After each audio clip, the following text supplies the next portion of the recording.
Ramon TV, habari na burudani kiganjani mwako. Mimi binafsi niko vizuri, lakini pia niwashukuru mpaka nyinyi mmefika, naamini pia mko vizuri. Niseme jambo moja tu, jivunie na ulichonacho. Mimi na ulichonacho. Pengine na maana gani Uchebe? Mimi najivunia kwa mmoja ya mzaliwa katika mkoa wa Njombe, wilaya ya Ludewa. Tunazungumza uoto wa asili, tunazungumza mkoa wa Njombe, wilaya ya Ludewa, hasa kata ya Madilu na Lugalawa. Huko ndo uoto wa asili unaupata. Yaani unafili, wale waulize watu ambao wameweza kufika kwenye msitu wa Amazon kuna ladha gani? Ndo sawa sawa unazungumza Ludewa. Uchebe, tukishikiria hapo moja kati ya kitu ambacho nimeamka nimeshangaa kuona bodi ya ligi imetoa faini ya milioni 5 kwa klabu ya Simba mchezo dhidi ya Dodoma Jiji. Hii imekaaje? Mimi of course nimependa, imekaa vizuri sana kwa sababu ule ni utovu wa nidhamu. Mimi pia niseme jambo moja. Hawa mashabiki wa Simba wanavyoendelea kuwalea, wanaendelea kulea uovu katika mpira. Hawataki mpira wa Tanzania ukue. One day watakuja kushuhudia damu.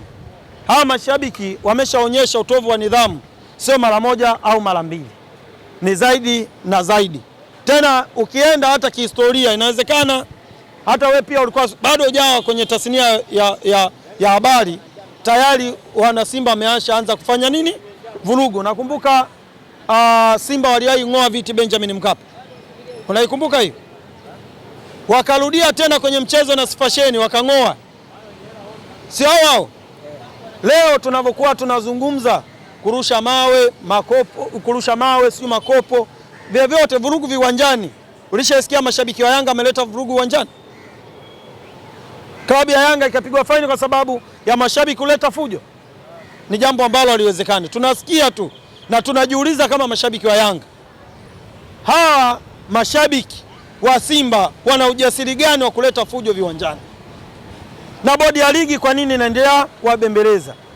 Wale mashabiki wanaofanya vile wangekuwa Mtibwa, wangekuwa KMC, wangekuwa wa Azam, wangekuwa wanaruhusiwa kwenda viwanjani? Leo tunavyozungumza unakutana na adhabu ya mashabiki wetu wawili, napo bado ile adhabu ni ya uongo.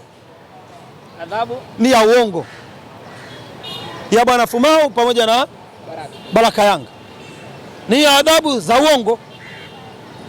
Wametoa ushahidi ambao ufanani na kesi. Kwa nini nazungumza hivi? Baraka Yanga tarehe ya mchezo wa Yanga na Namungo, Baraka Yanga alikuwa nani? Mbinga. Alikuwa kwenye mashindano yake aliyokuwa amealikwa na Wallace Cup. Mmenielewa? Alikuwepo kule. Kwa hiyo akiwa kwenye TV akawa analeta fujo uwanjani, analuka mageti. Pengine tuseme washabiki wa Yanga mnaonewa. Yes. Hii ni njama special ambayo imetengenezwa na bodi ya ligi pamoja na TFF kwa ajili tu ya kutufungia mashabiki wa Yanga, ili kututisha sisi mashabiki wa Yanga. Nawaambieni mashabiki wa Yanga tuko imara leo, kesho na kesho kutwa. Hatutushiki. Na palipo na uovu lazima tuseme. Kama hili tu lazima tuliseme. Wametunga uongo kuwafungia mashabiki wa Yanga, wakiamini kwamba wakifungiwa wale Uchebe Yanga nisizungumze na Solo Yanga sizungumze. Umenielewa?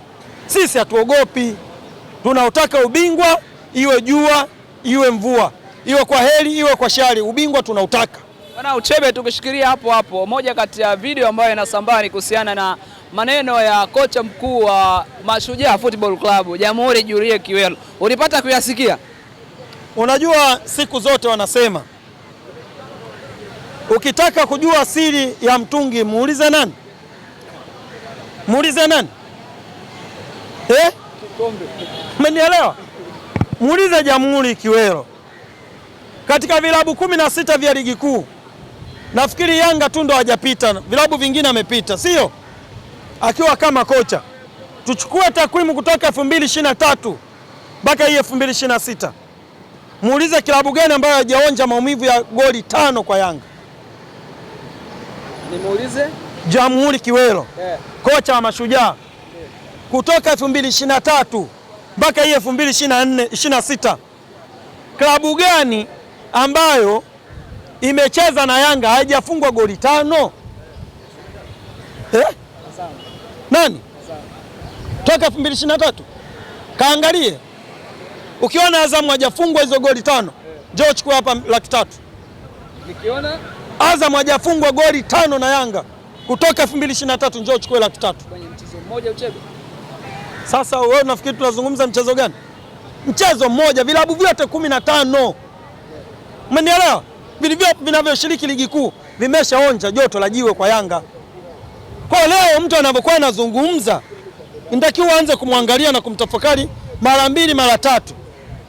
Huo ujasiri unaotoa wapi mbele ya Yanga? Pengine anajitekenya acheka mwenyewe. Ndio maana nasema yule alichokifanya ametwanga pilipili. Kazi yake nini? Ametwanga pilipili mwenyewe. Yaani ameweka pilipili kwenye kinu, ameanza kutwanga. Nini kinaenda kutokea? Umenielewa?